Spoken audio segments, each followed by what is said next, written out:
if there's ever been a must-win game for any team, Colorado had a must-win game against Colorado State. To me, this was a very, very, very winnable game for Colorado, but they had to show up. They had to do a couple of things, and they actually did some things that we talked about just the other day, which we're going to get into a little bit later on. But first, let's start this video right away talking with the storyline that's coming out of this game. Shedeur Sanders went to the middle of the field as he was shaking hands with some of the opponents. And Brayden, Fowler-Nicolosi, and Shedeur Sanders came face to face. And Sanders had some words for Nicolosi. Check out what happened in that exchange. You that same talking shit on Instagram. You talking on Instagram. All right, keep talking about business. You can't fuck with me. Now, we got a lot of people within the draft community. You know, I'm a scout for the Hula Bowl, so I'm inside that community all day, every day, talking about all the different prospects that are coming out, going into the NFL. Shedeur Sanders is obviously one of the guys that's been ranked as one of the top 2 or 3 quarterbacks coming out.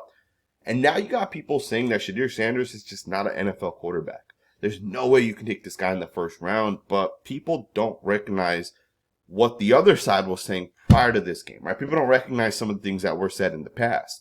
Nicolosi had some interesting words to say. Check out what he had to say in the past. Thought it was going to be a cakewalk. They saw the reports, 27.5 points or whatever it was, and they got a rude awakening real quick. Goes to show that the hype, the media train, all that, it only gets you so far. At the end of the day, you have to line up 11 guys against our 11 guys, and we'll find out who wants it more. And we'll see how far Instagram followers gets them. To me, that entire thing that Nicolosi said is disrespectful at the end of the day, right? At the end of the day, saying that, you know, the hype train and media train only get you so far. You have to line up 11 on 11 at a certain point, right? You got to line up 11 on 11 and play football.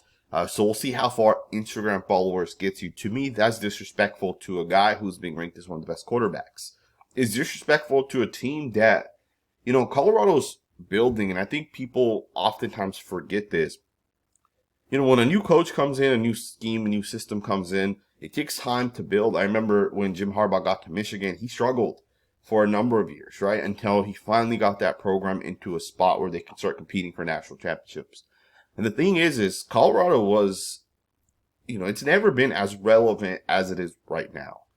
To me, I think Coach Prime, although he has some flaws, has done a really, really good job. And I think against Colorado State, we finally saw a team that started to come together. You know, I talked about this in my video just about 4 or 5 days ago, talking about what's wrong kind of with the Colorado offense, because the offense has been the issue, I think, up to this point. And one of the things I talked about was that the offensive coordinator was not doing a good job balancing both the run and the pass game. And it's not even necessarily balancing where you're going to go like 50-50, but you just got to keep the defense honest. You got to run the ball, you got to have success, and you got to keep the defense honest. More than that, you know, Colorado ran a lot of power-based runs, and to me, power is great, but zone is where those big plays come from.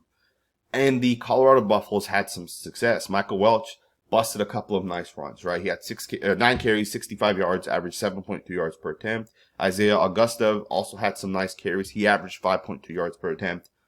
I felt like Colorado's offense as a whole did a good job balancing in a couple of runs, and that too early on in the game they started running the football, right? I think it was really just setting that mindset that we're going to run the football.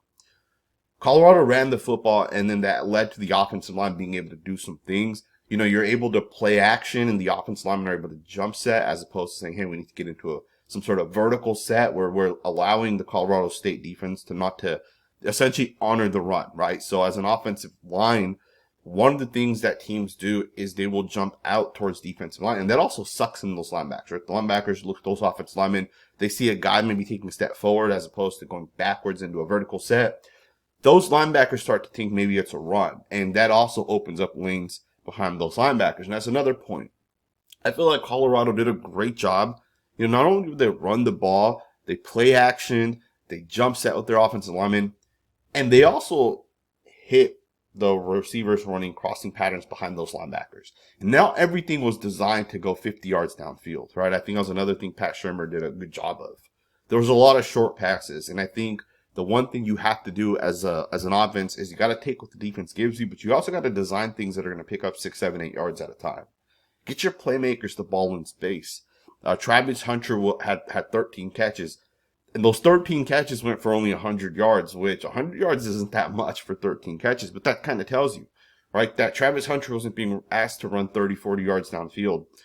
He was essentially lined up in one-on-one situations, or maybe it's a safety over the top, and he was getting open for 8, 9 yards, right? And you're getting the ball in his hands quickly.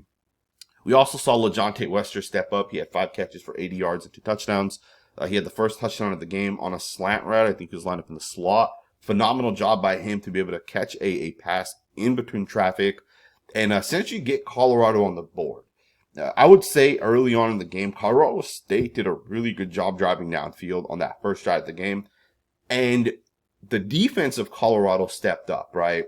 Coach Prime got those guys fired up enough to be able to get a stop in the red zone, forcing a field goal. And that's basically all Colorado State did for most of the game, right? They had that one field goal.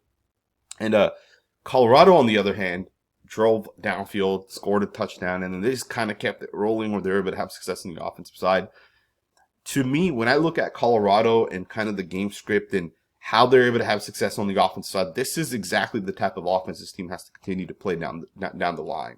Right? You got to play a type of offense where you're not coming out just wanting to throw the ball deep on every single play.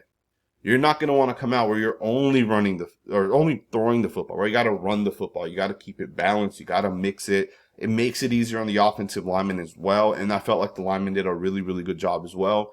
There was only really 1 sack that was given up this game, and I didn't really feel like Shedeur Sanders took hits, at least not because the offensive linemen were losing, right? Sanders did have a couple of plays where he ran out of the pocket. I think one of them ended up leading to a play in which I think it was number 55 ended up hitting Sanders late, but I think that wasn't on the offensive lineman. That was more so because Sanders was kind of getting out of the pocket. Which is another good thing that Pat Shurmur did, right? He had some design rollouts and those type of things. So I felt like the game plan coming into this game was very, very, very phenomenal by the offensive coordinator. Now, there are a couple of things I want to see from Colorado as we go forward. I need them to keep running the football. I need them to keep having success. Part of what I think allowed them to have success on the offensive side was they mixed in more zones. There were at least 1 or 2 read options as well that I saw. Not that Sanders pulled it, but it keeps the defense honest.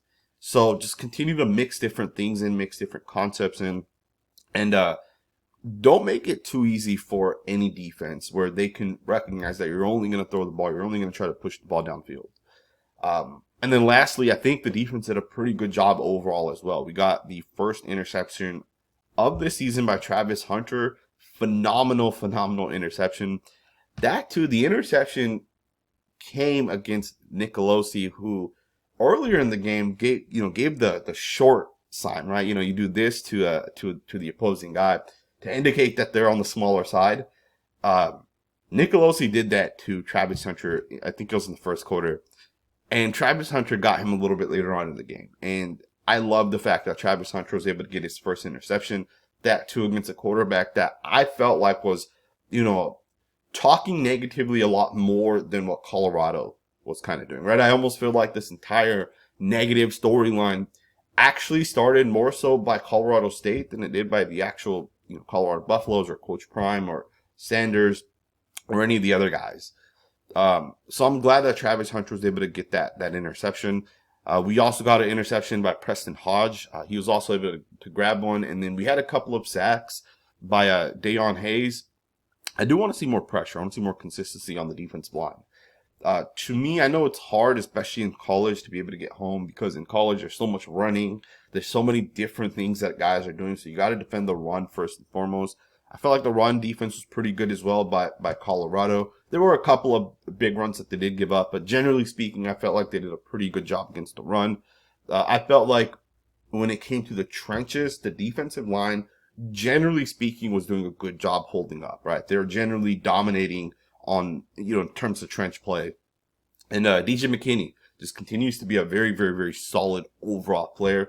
I think if there's one guy on the defensive side, outside of like Travis Hunter and then maybe Shedeur Sanders that's going to end up getting drafted, I think it's DJ McKinney, man. The guy's a very, very good player. You see it right away. So Colorado gets the win. It's going to be a very interesting week as we go into the next couple of games.